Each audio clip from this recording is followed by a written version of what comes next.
Bonja, aku Natasha Olivia dan ini adalah podcast Roja. Teman-teman, bagaimana kabar kalian? Semoga tetap sehat dan selalu dalam lindungan Tuhan Yang Maha Esa. Amin, amin ya robbal alamin. Di episode perdana kita kali ini, aku bakal berbincang tentang meningkatkan minat literasi pada generasi anak muda. Teman-teman, kalian tahu gak sih, Indonesia ini memiliki fakta yang cukup ironis. Fakta pertama, UNESCO menyebutkan Indonesia urutan kedua dari bawah soal literasi dunia. Artinya, minat baca rendah.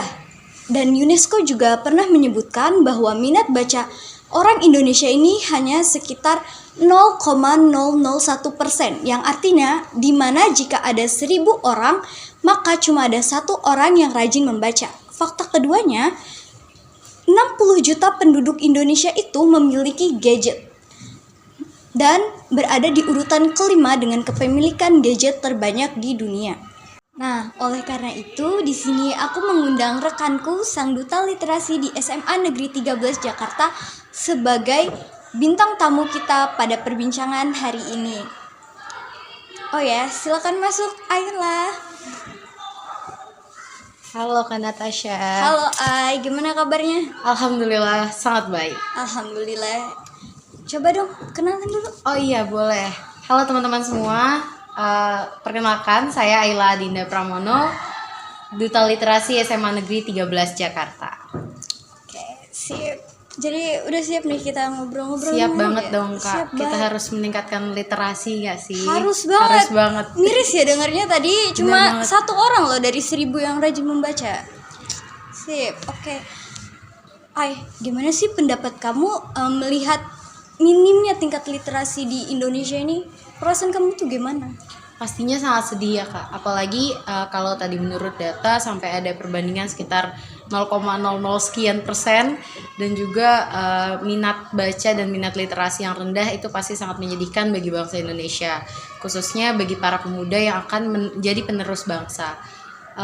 Pastinya melihat kondisi-kondisi tersebut dengan data-data yang juga dilengkapi dari misalnya PISA yang menunjukkan bahwasanya literasi Indonesia itu ada di posisi 62 dari sekitar 70 negara terendah literasi, dan itu merupakan suatu hal yang miris sih Kak bagiku, dan juga mungkin bagi teman-teman yang lain melihat keadaan seperti itu. Setuju banget, emang miris banget ya. Apalagi tuh orang Indonesia ini di World Social per Januari 2017 mereka kan hobi banget megang handphone sampai 9 jam, tapi untuk baca aja tuh gimana gitu, aduh.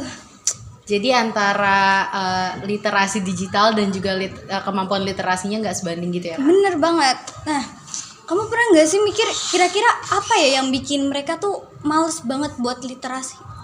Banyak sih Kak faktornya kalau yang aku temui, mungkin dari teman-teman juga sadari dari kemampuannya sendiri juga, dan juga dari faktor internalnya. Tadi yang seperti aku bilang dari kemampuan dan juga kemauannya untuk meningkatkan daya literasinya itu juga sangat minim, dan juga dari faktor keluarga misalnya, juga dari faktor eksternal misalnya ekonomi, lalu juga keterjangkauan untuk mendapat akses-akses yang mungkin selama ini kita nih siswa-siswa SMA yang 13 Jakarta dapatkan untuk mengakses perpustakaan digital, juga e-library dan lain sebagainya, mereka tidak dapatkan gitu. Itu yang mungkin menurutku jadi faktor-faktor yang bisa mempengaruhi rendahnya literasi di Indonesia ini. Jadi faktor ini cukup berat ya, ada internal, eksternalnya pun ada. Betul. Gitu.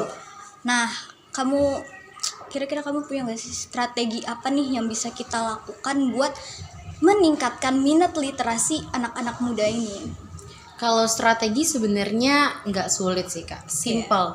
As simple as kita memulai dari diri kita sendiri. Sip banget, bener banget. Jadi kita mulai dari diri kita sendiri, kita bisa mempengaruhi orang-orang di sekitar kita, teman-teman kita, dengan strategi mungkin bisa dibilang peer to peer. Jadi dari kita sebagai anak, sebagai remaja, kita juga menularkan virus literasi gitu ke teman-teman sebaya kita. Siap, setuju. Jadi dari kitanya sendiri itu harus mulai ya, terus kita harus menularkan virus ke teman-teman kita nih. Betul. Gitu. Siap, bagus banget, gila, keren. Oh ya, Kan kamu duta literasi nih di SMA Negeri 13 nih. Coba dong sebutin, jabarin program-program apa, program-program hebat apa yang kamu punya. Oke Kak, mungkin kalau untuk program belum banyak, tapi aku akan coba untuk memaksimalkan tugasku sebagai duta literasi itu sendiri. Aku mengapresiasi kamu Ayla. Terima kasih banyak kan Natasha juga yang pastinya sangat hebat banget teman-teman. Amin, Masya Allah. Jadi program-programnya tuh yang pertama ada pembiasaan literasi. Itu mungkin yang belum kita terapkan secara menerus, secara berkelanjutan di SMA 13 Jakarta. Mungkin kalau dari pembelajaran di kelas kita sudah menerapkannya, tapi untuk secara pembiasaan misalnya setiap hari Kamis kah atau setiap hari tertentu di pagi hari kita melakukan pembiasaan literasi itu sendiri, tentunya dengan berbagai dengan adanya pengawasan dari Bapak Ibu guru yang kompeten pasti dalam bidangnya. Jadi pada pembiasaan literasi ini nggak hanya kita diminta untuk membaca buku misalnya, tapi kita juga bisa menjelaskan ulang resesi buku gitu misalnya Kak, mengulas buku dan juga menampilkan seni budaya yang terkait dengan bahasa dan sastra di Indonesia gitu. Mantap Pol, hebat. Dan gak hanya itu Kak, masih ada beberapa ada lagi. Masih dong. Kita harus berdampak banget gak sih buat SMA 13 Jakarta? Bener sih. Ingat virus literasi ini harus menyebar. Wajib banget. Yang kedua tuh ada pelatihan sastra Kak. Jadi apa tuh pelatihan sastra? Kalau yang aku lihat selama ini, observasiku bahwasanya teman-teman di SMA 13 Jakarta ini sebenarnya punya minat bahasa dan sastra yang cukup tinggi. Namun mungkin belum adanya fasilitas yang terkait dengan pelatihan sastra, misalnya pelatihan pendramaan puisi kah atau pelatihan drama dan lain sebagainya gitu yang terkait dengan seni bahasa sastra budaya gitu.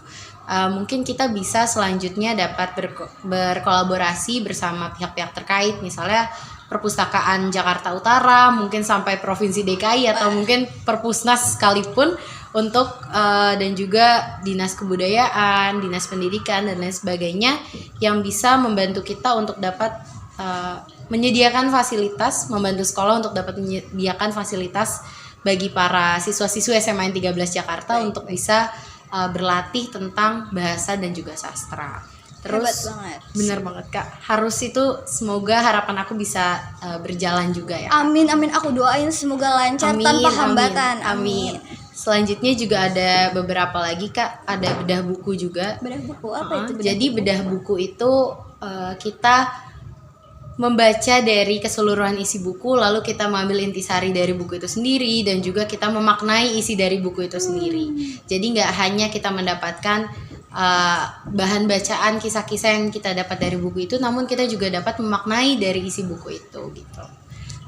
Terus juga ada pengadaan pojok baca. Jadi kalau di SMA 13 Jakarta, aku lihat baru beberapa kelas saja yang punya kesadaran untuk membuat sebuah pojok baca, pojok literasi gitu untuk para siswa-siswinya. Kelas kamu ada? Kelasku alhamdulillah ada. Kelasku 8. Jadi kalau di kelasku ada pojok baca, di mana di tempat itu teman-teman tuh bisa membaca, bisa diberikan ruang untuk membaca dengan tenang gitu, dengan diberikan kenyamanan, ada karpet dan lain sebagainya yang pastinya membuat kenyamanan membaca itu sendiri meningkat gitu. Soal pojok baca itu di kelas kamu seberapa besar efektivitasnya? Kalau untuk saat ini cukup tinggi. Ketika teman-teman menggunakan pojok baca itu secara maksimal, maka yang diharapkan hasilnya juga akan maksimal. Hebat, keren sih. Lalu yang aku harapkan di sini, pojok bacanya nggak hanya kita menyediakan tempat, tapi juga terintegrasi dengan perpustakaan Seroja, perpustakaan yang sangat kita banggakan ini. Hebat, give applause buat perpustakaan Seroja. Keren banget, perpustakaan yang luar biasa, ada lebih dari 100 buku mungkin, atau lebih dari puluhan ratusan buku ini. Terus Kak, aksesnya tuh nggak cuma buku fisik tapi digital pun ada. Digital gitu juga ada ya Kak, keren barcode di mana-mana, jadi dimanapun gitu tuh bisa baca. Ini tuh bener, akses yang paling bagus dari perpustakaan Seroja.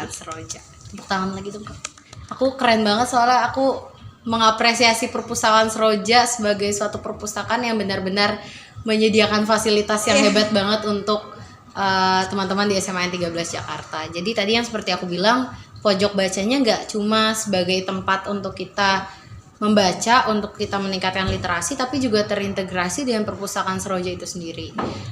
Seperti yang tadi kakak udah sampaikan juga, bahwasanya ada perpustakaan digital, perpustakaannya Seroja, dan juga ada e-library dan lain sebagainya yang barcode-nya bisa kita lihat ada di dinding-dinding di sekolah kita, ada di pohon literasi dan juga sebagainya gitu. Dan itu aku harapkan juga bisa terintegrasi dengan kelas-kelas di SMA N 13 Jakarta.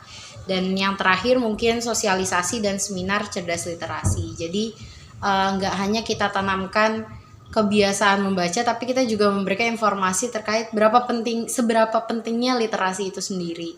Karena literasi nggak cuma tentang membaca, tapi juga tentang kemampuan bagaimana kita menyelesaikan masalah, kemampuan bagaimana kita dapat bersosialisasi sama orang-orang di sekitar kita juga. Setuju banget aku sama kamu. Jadi nggak cuma ilmu literasinya itu nggak cuma yang punya itu kita aja, tapi harus disebarluaskan ke orang-orang gitu. Sip. Makasih banyak, Ai. Aduh, program kamu luar biasa. Amin, semoga dapat terlaksana semua ya, Kak. Ya. Oh ya, kan ini ya. Sekarang tuh kan eranya digital nih. Mungkin ini gak sih faktor juga yang menyebabkan buku-buku itu jarang banget dibuka sama anak-anak gitu. Bener banget. Nah, terus aku lihat, aku nih observasi gitu kan, banyak banget sekarang tuh anak-anak yang etika dan moralnya tuh minim. Ya ampun, aku sampai ini anak-anak bener nih orang nih. Sampai kira-kira ada nggak sih apa sih strategi yang bisa membuat nilai-nilai moral dan etika anak-anak Indonesia ini seenggaknya lebih baik lah gitu. Kalau untuk pertanyaan itu mungkin kembali lagi literasi itu kan merupakan suatu kemampuan yang memang harus kita miliki, dan itu menurutku menjadi sebuah dasar, sebuah fondasi bahwasanya etika dan moral itu sebenarnya berdasar dari banyaknya literasi yang kita terapkan, banyaknya kemampuan, bagaimana cara kita untuk meningkatkan kemampuan literasi pada diri kita. Terus menyinggung juga tentang era digital, apalagi sekarang ada istilah namanya literasi digital. Kalau kakak pernah dengar mungkin bagaimana cara kita misalnya bermedia sosial dengan bijak gitu kan ya kak. Apalagi banyak banget hoax-hoax yang menyebar di luar sana. Dan juga apalagi kelakuan netizen Indo nih ya. Itu udah nggak karuan memang. Yang komennya pedes gitu banget ya. Kalau gado-gado karetnya 2 gitu. Jadi gado-gado. Soalnya pedes banget gitu kan ya. Jadi dari kemajuan teknologi itu kita bisa lihat seberapa tingginya atau seberapa rendahnya keadaan literasi di Indonesia sebenarnya. Dan juga mungkin strateginya sama. Dimulai dari diri kita sendiri untuk membiasakan diri kita untuk melakukan hal-hal kecil seperti misalnya kalau sore-sore kita mungkin scroll, ini boleh sebut merek nggak ya? Tok-tok ya? Tok-tok ya. Scroll tok-tok gitu. Kita ganti, mungkin kita alihkan dengan bacaan, misalnya kita baca novel kah, atau sekarang kan bisa dari perpustakaan Seroja, ada perpustakaan digitalnya. Ada. Kita bisa minjem buku dari perpustakaan Seroja, terus kita baca nih di rumah, apa sih misalnya novel kah atau buku-buku literatur dan lain sebagainya. Mungkin itu yang menjadi strategi awal untuk meningkatkan kemampuan literasinya itu sendiri. Dan juga meningkatkan moral dan etika anak-anak muda zaman sekarang. Karena memang semuanya diawali dari literasi. Benar kan? Buku itu apa? Jendela dunia. Benar. Buku itu adalah jendela dunia. Sip. Oh ya. Kamu tahu nggak sih kan Indonesia ini sekitar 60 juta penduduknya punya gadget nih. Mereka tuh main internet, tapi mereka tuh ada yang nggak melek digital alias masih gaptek, tahu kan? Iya. Ya, sip. Nah, gimana ya biar mereka tuh lebih melek digital dan memanfaatkan digitalisasi ini dengan lebih maksimal, bukan cuma internetan, scroll tok-tok gitu. Tok-tok. Ya, tok-tok. Oke, jadi sama seperti jawaban sebelumnya sih kak. Karena semuanya didasari oleh literasi, bagaimana mereka menanggapi sebuah intrik sosial misalnya gitu, ya harus didasari terlebih dahulu dari literasi itu sendiri. Literasi itu dasar banget dan harus benar-benar diimplementasikan dalam kehidupan kita. lalu gimana mungkin menghadapi atau mengedukasi teman-teman kita yang sorry to say kurang melek digital gitu ya. Jadi tadi yang seperti aku bilang ada namanya literasi digital, di mana mungkin kita juga sebagai siswa-siswa SMA 13 Jakarta, teman-teman nih yang udah nonton podcast Roja ini lebih tahu gitu tentang literasi pastinya, dan juga harus mensosialisasikannya kembali ke teman-teman di sekitarnya. Seperti aku bilang tadi, peer to peer, jadi memang dari sebaya untuk teman-teman yang sebaya kita juga gitu sih Kak. Tularkan virus Literasi. Kata-kata Ayla banget ini. Bukan virus yang kayak virus COVID nggak ya? Bukan tapi ya, tapi virus ini literasi. Virus literasi, virus yang positif. Nah, kita masih bicara tentang gadget. Jadi aku tuh mikir kayak banyak banget orang yang menggunakan gadget ini buat hal-hal yang negatif dan nggak ada gunanya gitu. Terus kamu kira-kira punya saran nggak buat mereka-mereka nih yang masih menggunakan gadget dengan hal negatif, biar mereka lebih jalan ke jalan yang lurus dan nggak terjerumus ke hal-hal negatif itu lagi? Nah itu biar jalannya nggak belok-belok gitu Iya, nggak lurus tikungan aja. kanan kiri. Jadi kalau menurutku untuk teman-teman yang mungkin saat ini sudah addicted gitu ya, sudah ketergantungan dengan gadgetnya, dengan gawainya, handphone, tab, laptop dan lain sebagainya. Apalagi sekarang banyak mobile games gitu kan ya Kak. Dan juga konten-konten yang diupload di sosial media seperti TikTok dan lain sebagainya itu kan kadang tidak tersaring dengan baik. Tidak menyampaikan informasi yang layak untuk anak, untuk seusia teman-teman dan seusia aku juga, seusia kakak. Tidak kita dapatkan informasi yang layak untuk kita. Jadi menurutku perbanyak literasi untuk mengetahui mana informasi yang layak kita dapatkan dan mana informasi yang mungkin harus kita filter terlebih dahulu untuk kita terima informasi tersebut sebagai informasi yang memang memiliki daya positif bagi kita, memiliki memiliki daya positif dan juga untuk merubah kita menjadi yang lebih baik lagi gitu. Bener. Apalagi di era pemilu ini banyak banget berita hoax dan ini, provokasi, ya. fitnah itu bersebaran di mana-mana, dan mereka tuh langsung klik, like, share kemana-mana padahal gak tahu itu berita bener apa bohong ya kan. Baca headline-nya aja langsung, aduh nih berita viral ini gitu berita ya. viral nih, harus di-share. Pasti banyak yang harus tahu nih berita ini gitu. Langsung di-share ke grup-grup ya Kak. Grup-grup ya kan. Itu kamu beneran. pernah dapat gituan nggak? Alhamdulillah belum sih. Alhamdulillah. Jadi dariku sendiri memang aku sudah berkomitmen untuk memfilter informasi-informasi yang masuk ke diriku sendiri, dan juga memang aku menyampaikan ke teman-temanku untuk perbanyaklah literasi gitu, karena kalau kita nggak perbanyak literasi ya kayak tadi kita kemakan sama hoax, kita kemakan sama headline berita yang ternyata misleading information gitu kan, yang ternyata bukan sesuatu hal yang benar, bukan sesuatu hal yang sudah valid, sudah dinyatakan sebagai fakta gitu. Menurutku caranya sih sama sih Kak, literasi. Nah, itu doang literasi kuncinya itu. Kuncinya satu. Tapi hebat ya Ayla ini. Amin. Bisa memfilter kira-kira ini berita bener nggak nih, itu semua karena apa? Literasi. Tapi karena aku juga masih belajar ya Kak, aku sebagai pelajar juga pastinya masih belajar, masih kadang gak semua informasi yang aku dapatkan pun juga informasi yang layak anak gitu.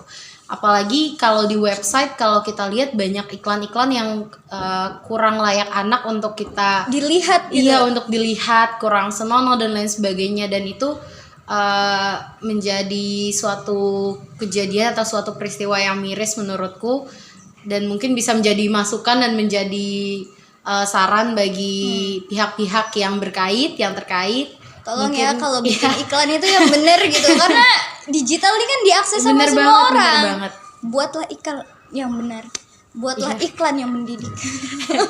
Apalagi mungkin beberapa dari kita, aku tuh pernah menemukan suatu tragedi banget nih. Tragedi banget, dimana ada seorang anak yang usianya belum misalnya batas minimumnya 17 tahun 17 gitu ya, tahun, untuk mengakses suatu akun di TokTok misalnya. TokTok tuh berapa ya? 14 atau 14 ke atas lah ya. Nah, anak tersebut ini masih sangat-sangat underage, masih di bawah umur, dan dia memasukkan datanya. Nah, itu menurutku yang bisa jadi masukan untuk kita bersama, jadi pelajaran untuk kita bersama, untuk men-share, untuk membagikan informasi tuh yang layak dan juga tidak misleading information pastinya. Jadi teman-teman yang mungkin belum cukup umur untuk bisa mendapatkan informasi yang seharusnya mereka dapatkan gitu, bukan mendapatkan informasi yang ternyata di luar jangkauan mereka harusnya gitu, di luar batasan usia mereka, seperti itu. Sip. Pesan banget ini tuh, catat ya teman-teman. Oh ya, harapan dan pesan apa nih ke depannya buat generasi kita sebagai duta literasi? Aduh, kalau harapan pasti banyak banget ya Kak. Banyak kalau banget. di ini kayaknya kalau di kita sampaikan di podcast kayaknya 1000 selesainya episode. 1000 episode gitu. Tapi yang pasti harapanku semoga selanjutnya ke depannya kemampuan literasi dan juga daya literasi di Indonesia pastinya meningkat. Amin. Dengan strategi-strategi kecil yang mungkin bisa merubah kondisi dan nasib bangsa kita, dengan peer to peer, dengan start from yourself, mulai dari diri kita sendiri untuk menjadi pionir perubahan bangsa Indonesia. Mungkin itu sih Kak. Hebat banget. Aduh, aku Kak Natasha juga hebat loh guys. Masya Allah, Keren terima banget kasih. ini. Tapi serius, dari tadi aku ngobrol sama Ayla itu bener-bener kayak, ya ampun, dia tuh Aduh, ini hebat banget. Gak ada yang megangin, takut terbang. Beneran sehebat itu loh. Amin, amin. Kemampuannya, cara bicaranya, dan juga kemampuan literasinya itu benar-benar. Amin. Aku ngacungin 2 Terima jempol. kasih Kalau banyak. tanganku 4, aku kasih 4. Gimana ya? Ya udah 2 aja. Ya udah 2 juga buat Kak. Aku mau ngasih banyak-banyak applause buat Ayla. Ayla. Terima Susah kasih nih. banyak Kak Natasha. Oke, aduh. Speechless, kamu hebat banget, Ay. Aku juga speechless. Kak Natasha tuh keren sekali, bisa membawakan kegiatan yang luar biasa, inisiasi dari Perpustakaan Seroja ya Kak. Bener, Perpustakaan Seroja memang. Aduh, siapa nih Perpustakaan Seroja ketuanya? Pak Akbar Prakoso. Tepuk tangan dulu buat Pak Akbar Give dan applause buat tim Pak Akbar dan tim Seroja. perpustakaan. Keren banget emang Kak. Terima kasih Perpustakaan Seroja untuk fasilitasnya. Semoga ya kedepannya Perpustakaan Seroja ini semakin maju dan menjadi yang Amin, terdepan. amin. Oke. Ya, tidak terasa ya, sudah cukup lama aku dan Ayla berbincang-bincang. Banyak banget pelajaran yang dapat kita ambil dari podcast ini. Ya enggak sih? Banyak banget sih Kak. Banyak banget. Aku juga dapat informasi, dapat banyak sekali ilmu-ilmu dari Kak Natasha juga. Begitu juga dengan aku, banyak sekali mendapat ilmu baru dari Ayla. Takut salah nyebut lagi namanya ya. Ya, harus pelan nih. Ayla. Oke, jadi teman-teman pada dasar udah banget. Jadi teman-teman pada dasarnya meningkatkan minat literasi itu akan berjalan dengan sangat baik jika kita memiliki kesadaran diri kita masing-masing. Ya enggak? Bener banget, setuju. 100% kalau bisa 1000% Kak. Jadi gimana teman-teman, kalian udah punya kesadaran diri untuk berliterasi belum nih? Kalau belum, yuk mulai sekarang tingkatkan minat literasi kalian demi masa depan, karena kita adalah calon pemimpin bangsa. Ya enggak? Yo, Setuju banget, sip. Oh ya nih, aku punya quotes. Katanya si Kofi Annan, literasi adalah jembatan dari kesengsaraan menuju sebuah harapan. Nah, itu dia. Literasi adalah sebuah harapan, sebuah jembatan untuk menuju sebuah harapan. Sip. Aku Natasha Olivia Hera dan Ayla Dinda. kembali ke kalian dan sampai jumpa. Terima kasih.